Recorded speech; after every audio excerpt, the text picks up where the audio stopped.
2011 through 2017 Chrysler 200 windshield washer nozzle replacement. I'm Brian Essick from How to Automotive. I'm going to walk you step by step through the process of changing out the washer nozzle. So on this car, the passenger side nozzle is not spraying, it is broken, and I'm going to be changing it out. It's very common for these to clog up and also just get brittle and break apart.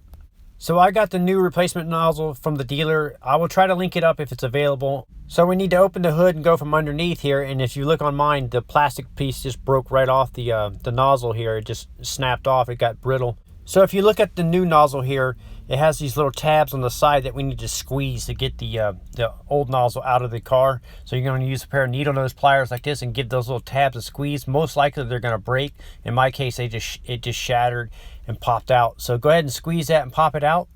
And then after that, we need to get the other half of the nipple out of the hose here. So I'm just going to use my needle nose pliers and give it a twist and see if I can get that out.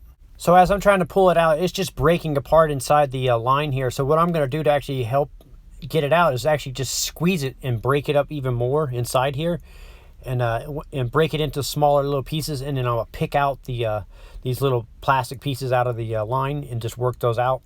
You can see how small the little pieces are as I'm working them out of the hose here. So once you get all the pieces out of the hose here, the next step is to push the nozzle back in. So you're going to go on the opposite side and push it through the hood and just push it in until it snaps into place.